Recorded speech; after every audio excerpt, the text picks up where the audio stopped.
রমজান অর্থ হলো দহন করা, জ্বালিয়ে দেওয়া, প্রজ্বলিত করা। এখন রমজান কি জ্বালাই দিব, কি দহন করব, এটা উদাহরণ দিয়া বুঝাইছেন।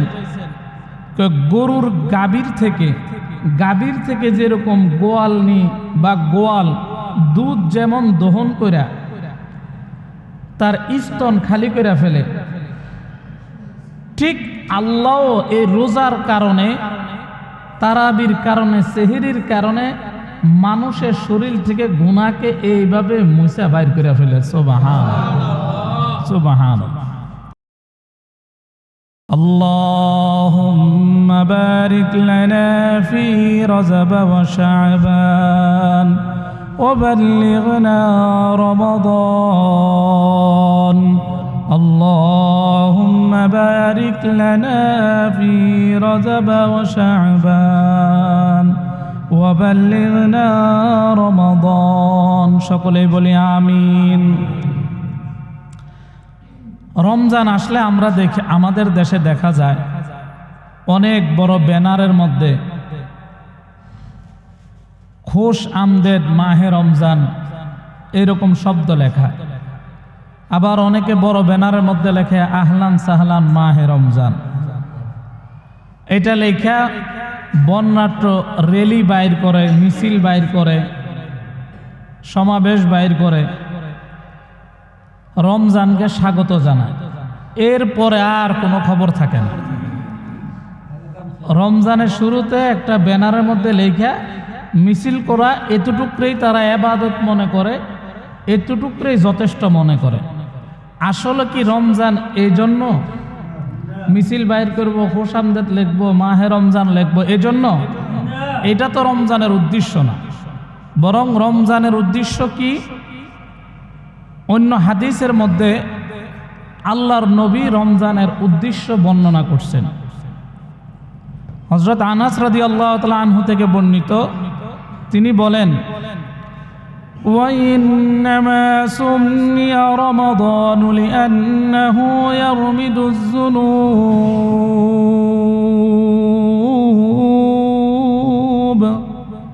নবীজি বলেন, রমজান শব্দটা রমাযা শব্দ থেকে নির্গত। রমজান শব্দটা আরবি শব্দ, যার মূল মাদ্দা উৎপত্তি হচ্ছে রমজ শব্দ থেকে নির্গত। এর উৎপত্তি রমজ শব্দ থেকে, রমজ শব্দ থেকে রমজান। আর রমজান অর্থ হলো দহন করা, জ্বালিয়ে দেওয়া, প্রজ্বলিত করা। এখন রমজান কি জ্বালাই দিব, কি দহন করব, এটা উদাহরণ দিয়া বুঝাইছেন।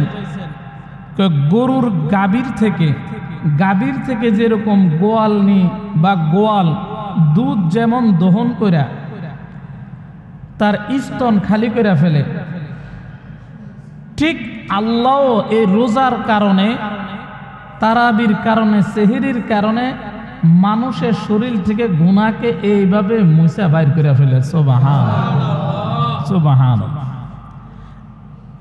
এরপরে বলেন, শুধু বাহির করে এমনই না, মানুষের গুনাহকে লিআন্নাহু ইয়ারমিদুজ যুনুব, বরং মানুষের গুনাহকে জ্বালায়া পুরায়া মিশমার করে ফেলে। সুবহানাল্লাহ। এটা হইল রমজান শব্দের অর্থ, জ্বালিয়ে দেওয়া, পুড়িয়ে দেওয়া। তো কি জ্বালাইব? বাড়িঘর জ্বালাইব, দ্বন্দ্বলত জ্বালাইব? না, মানুষের গুনাহকে জ্বালায়া শেষ করে দিবে। এমন একটা মাস আমাদের সামনে উপস্থিত। এই জন্য এই মাসের জন্য আমরা প্রস্তুতি গ্রহণ করতে রাজি আছি তো ইনশাআল্লাহ। তো এমন একটা মুবারক মাস আসতেছে। এই মুবারক মাসটার কি জন্য এত মুবারক মাস? নবীজি বলেন, وهو شهر أوله رحمة وأوسطه مغفرة وآخره عتق من النار। নবীজি বলেন, এই মাসের শুরুতে আল্লাহর রহমত অবতীর্ণ হয়। আউয়ালুহু রাহমাতুন, সুবহানাল্লাহ। এই মাসের শুরুতে আউয়ালুহু রাহমাতুন, রহমত অবতীর্ণ হয়। ওয়া আওসাতুহু মাগফিরাতুন, আর মাঝখানে আল্লাহ মানুষকে ক্ষমা করে দেন, সুবহানাল্লাহ। ওয়া আখিরুহু ইতকুম মিনান নার, নবীজি বলেন রহমত নাজিল করে মানুষের গুনাহও মাফ করে দেয়। এরপরে আল্লাহর নবী বলেন শুধু গুনাহ মাফ করে দেয় এমন না, ওয়া আখিরুহু ইতকুম মিনান নার, বহু মানুষকে জাহান্নামের আগুন থেকে আল্লাহ মুক্তি দিয়ে দেয়, সুবহানাল্লাহ। আসামিরে পুলিশে ধরছে, দইরা হাত পাও সুন্দর করে টাইট করে বাইন্দা তারা 10 বছরের সাজা দিয়ে দিছে। মুফাসসিরিনে কেরাম বলে 10 বছরের সাজা দিয়ে দিছে। এখন কোনো একটা সরকারি দিবসে তার সাজা মাফ করছে, কিন্তু এখনো তারে কি করে নাই, মুক্তি করে নাই, মুক্ত করে দেয় নাই, জামিন দিয়ে ছাড় দেয় নাই, জেলের হাজতে বাইর করে নাই। তাহলে এটা তার কেমন মাফ হইল? ঠিক কিনা জোরে বলেন? সাজা মাফ করছে কিন্তু তারে মুক্তি দেয় নাই, তাহলে এটা কেমন মাফ হইল? মাফ হইল? আল্লাহর নবী বলেন না না না, আল্লাহ এমন না। আল্লাহ বলেন আউয়ালুহু রাহমাতুন, আল্লাহ প্রথম 10 দিন মানুষের উপর শুধু রহমতেই অবতীর্ণ করতে থাকেন, সুবহানাল্লাহ। ওয়া আওসাতুহু মাগফিরাতুন, মাঝখানে আল্লাহ তার গুনাহগুলি মাফ করে দেন, সুবহানাল্লাহ। গুনাহ মাফ করে এই দুইটা তো দিছেন, শেষেরটা আরো মারাত্মক। দুনিয়ার মানুষের যেরকম সাজা মাফ করে তারা যদি মুক্তি না দেয় সেটার কোনো গ্রহণযোগ্যতা নাই, সেটার মূল্য নাই। আল্লাহর নবী বলেন ঠিকই, ওয়া আখিরুহু ইতকুম মিনান নার, রহমতও আল্লাহ তোমারে দিছে, গুনাহও মাফ করছে, শেষে আল্লাহ তোমারে জাহান্নাম থেকে মুক্ত করে দিছে, সুবহানাল্লাহ। এই জন্য এই মুক্তি নিতে আমরা রাজি আছি তো ইনশাআল্লাহ। এই জন্য রমজান মাস আমাদের সামনে উপস্থিত। রমজান মাসের জন্য আমাদের উপস্থিত মানে একদম দোরগোড়া। এই শুক্রবারে আমরা পড়তেছি রমজানের বাহিরে শাবানের জুমা। আগামী শুক্রবার পর্যন্ত যদি আল্লাহ বাঁচায় রাখে তাহলে ইনশাআল্লাহ রোজা থাকবো আমরা এখানে। আল্লাহ আমাদের সকলকে রোজা রাখার তৌফিক দান করুন। তাহলে আগামী শুক্রবার যে কোনো উপায়ে আমরা কি আল্লাহ যদি রাখায় রোজা থাকবো ইনশাআল্লাহ, আল্লাহ যদি রাখান। তাহলে আর কোনো রমজানের আগে শুক্রবার নাই। নিজের দলকে নির্বাচিত করার জন্য কত পেরেশান, কত পাগল, সারাদিন দৌড়াদৌড়ি, মেহনত, অনেকে রাত্রে ঘুমায়ও নাই। কিন্তু আজকে শুক্রবার জুমার দিন, আজকের কাজটা যে আমার কত গুরুত্বপূর্ণ জুমা, সেই জুমার ব্যাপারে আমার কোনো খবর নাই। তার মানে আমরা দুনিয়ার জন্য পাগল, আখেরাতের জন্য পাগল না। ভোরবেলায় উঠে মহিলারা কইতেছে বোরকা টুরকা পরে আমরা আজকে সকালেই ফার্স্ট আওয়ারে যাবো ভোট দিতে, গেছেও কিন্তু ফার্স্ট আওয়ারে যাইয়া যেটা দুনিয়ার কাজ সেটা করে আসছে, কিন্তু আখেরাতেরও তো একটা কাজ আছে। আমার ছেলে, তারপরে স্বামী, ভাই, এদেরকে সকাল সকাল গুছায়া টুসায়া বুঝাইয়া আল্লাহর ঘর মসজিদে পাঠাই দেওয়া, এটাও তো আমাদের একটা দায়িত্ব, ঠিক কিনা জোরে বলেন? এটাও তো আমাদের একটা কর্তব্য।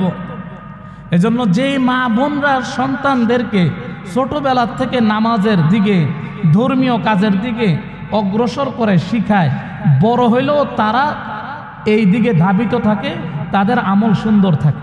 আল্লাহ আমাদের মা বোনদেরকে কবুল করুক, সকলে বলি আমিন। এজন্য রমজান মাস আসতেছে, রমজানের প্রস্তুতি নেওয়া। আমাদের আল্লাহওয়ালা বুজুর্গ যারা ছিলেন এরা রমজানের আগেই তাদের জাকাত হিসাব কইরা জাকাত দিয়ে দিত, হিসাব কইরা গণনা কইরা তারা হিসাব রাখতেন। আমরা তো আমাদের জীবনের কোনো হিসাব রাখি না, কিন্তু আল্লাহর ওলিরা, বুজুর্গরা, এমন বহু মানুষ আছে তাদের পুরা জীবনের প্রতিটা মুহূর্তের প্রতিটা ঘটনাগুলিকে, জীবনের প্রতিটা মুহূর্তকে খাতায় লেখা ডায়েরি লিপিবদ্ধ করে তারা চলেন। এরকম যারা ব্যবসা বাণিজ্য করতেন আগেরকার যুগের সালাফরা, বুজুর্গরা, এরাও রমজানের একদম বছরের শাবানের থেকে হিসাব শুরু করতেন অন্য শাবান পর্যন্ত, রমজানের পূর্বেই যাতে তার সমস্ত জাকাতগুলি আদায় হয়ে যায়। সুবহানাল্লাহ। কেন জাকাতগুলি আগে আগে আদায় করতেন?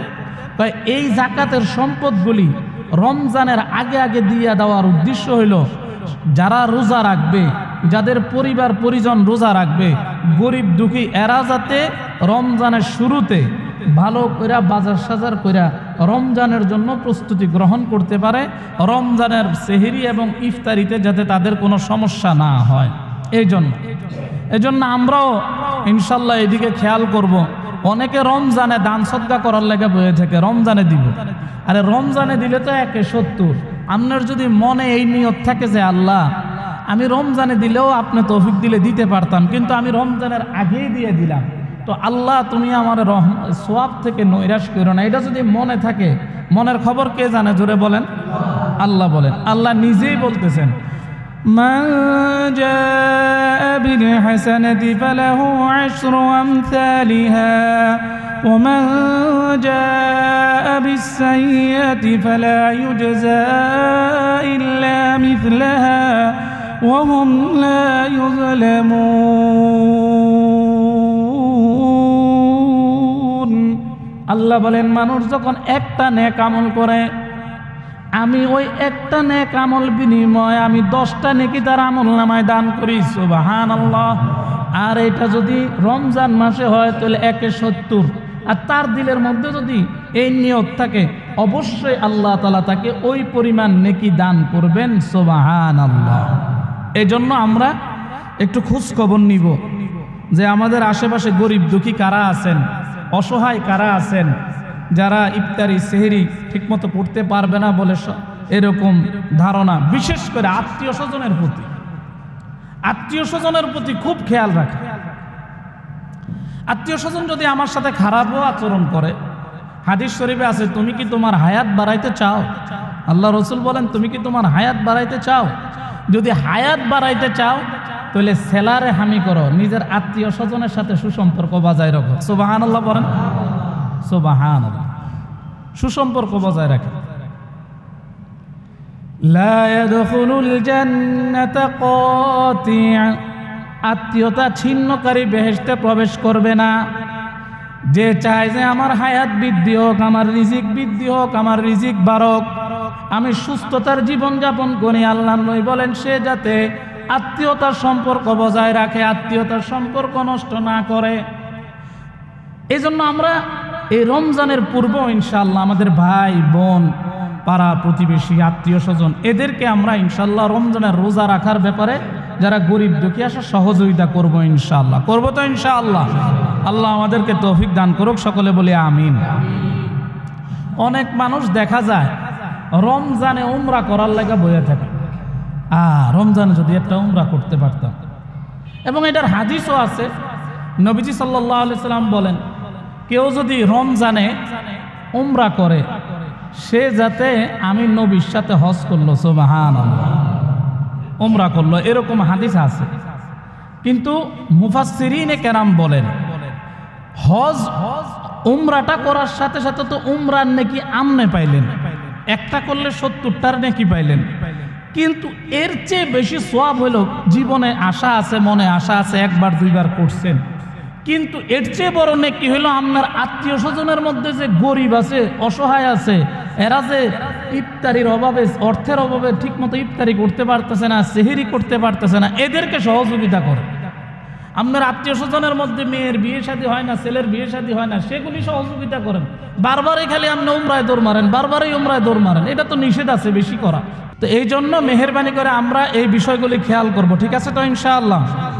আল্লাহ আমাদেরকে বুঝার তৌফিক দান করুন।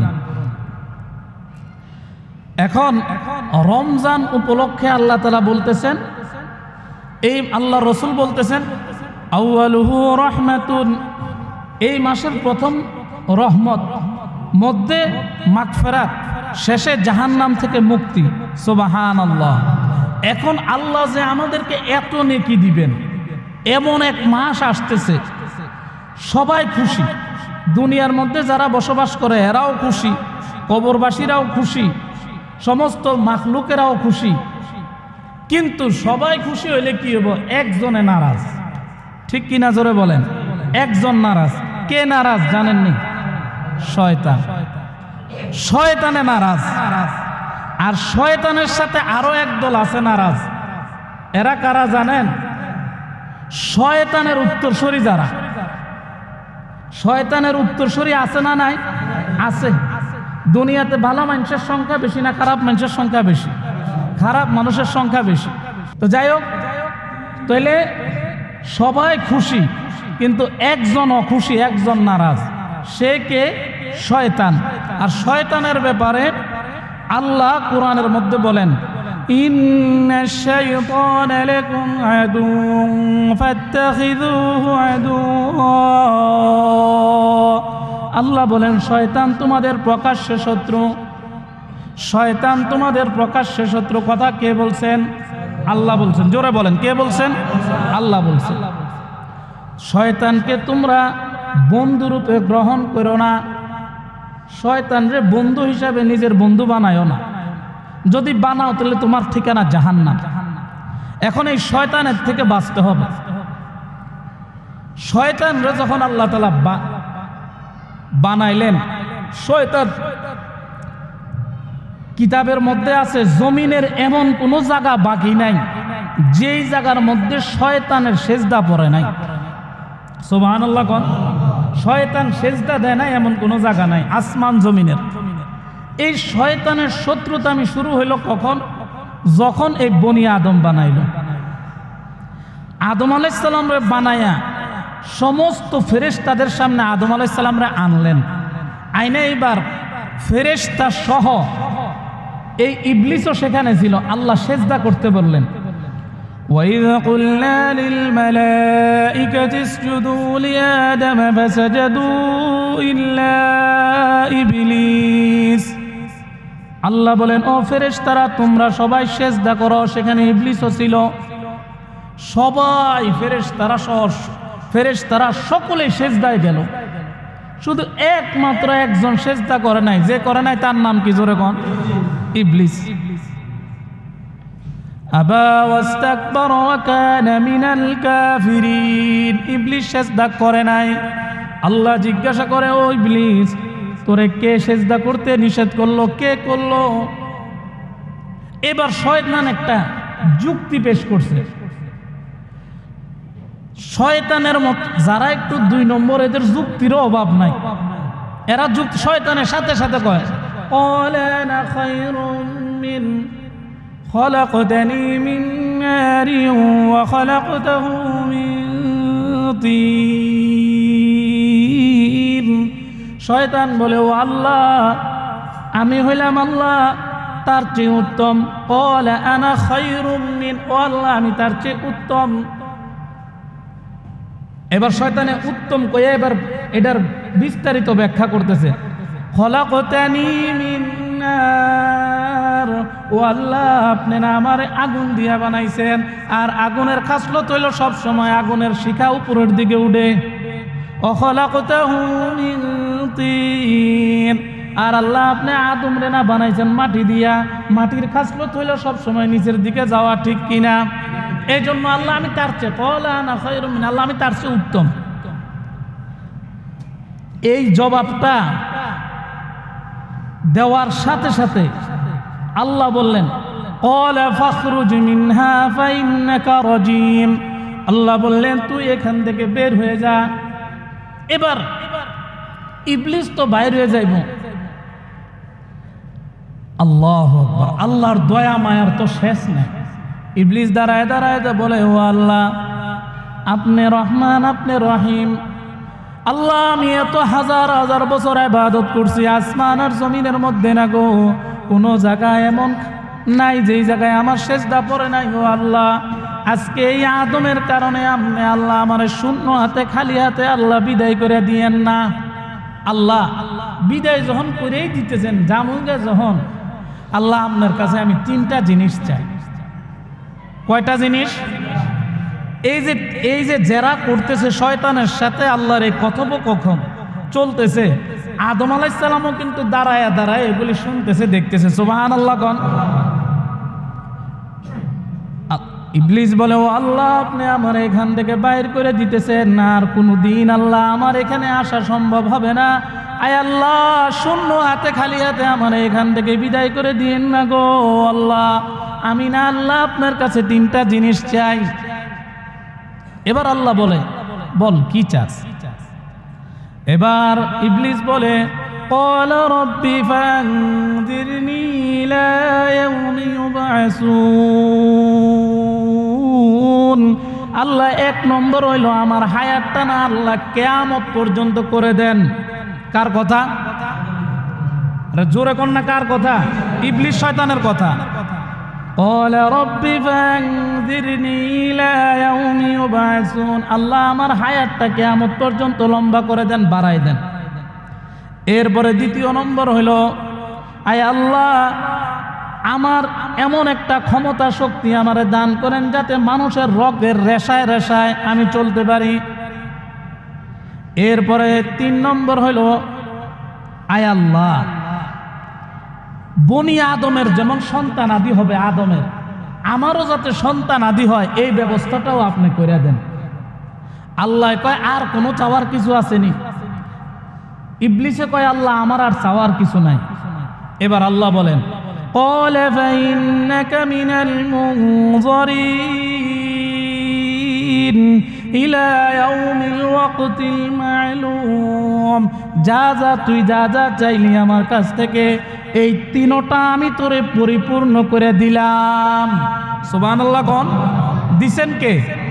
আল্লাহ। চাইছেন কে? শয়তান। শয়তানরেও আল্লাহ নিরাশ করে নাই। উচ্চ কণ্ঠে বলেন সুবহানাল্লাহ।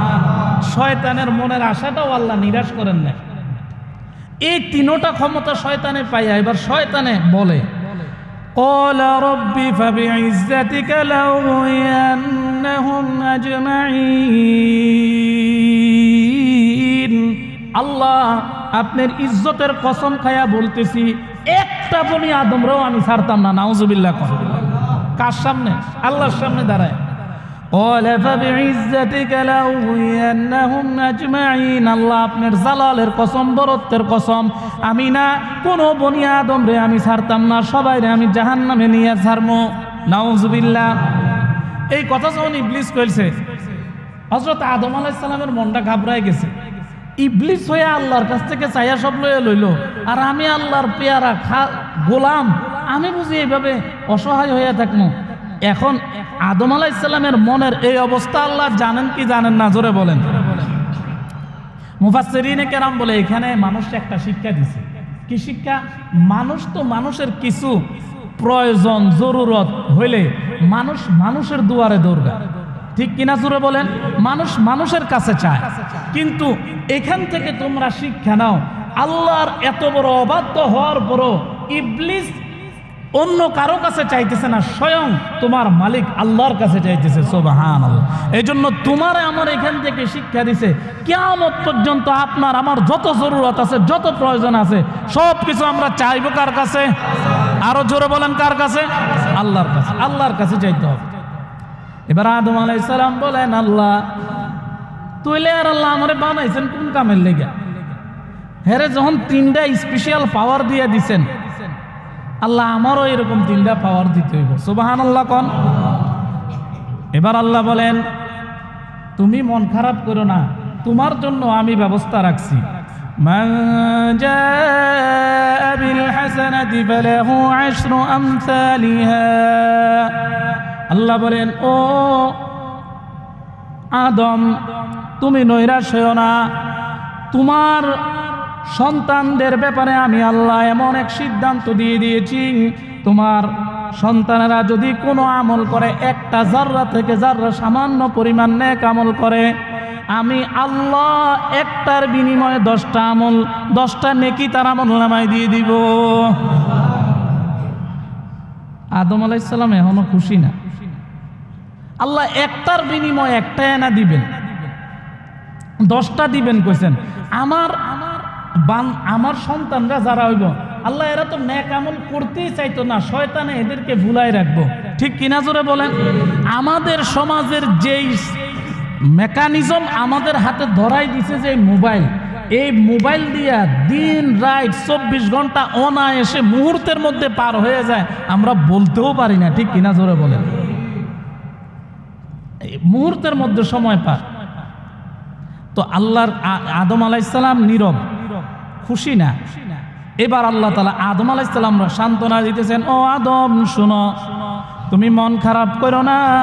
লাহু মুআক্কিবাতুম মিন من بين يديه ومن خلفه يحفظونه من أمر الله আদম তুমি মনে করতেছো শয়তানে মানুষকে ধোঁকা দিব, ঠিক আছে ধোঁকা দিব, কিন্তু আমি আল্লাহ ঈমানদার মুমিনদের ব্যাপারে এই ব্যবস্থা করব, তার ডান দিকেও ফেরেশতারা তারা পাহারা দিবে, বাম দিকেও পাহারা দিবে, সামনে পিছনে চতুর্দিক দিয়ে আমি ফেরেশতা দিয়া তাকে নিরাপত্তার চাদরে বেষ্টন করে রাখবো। সুবহানাল্লাহ।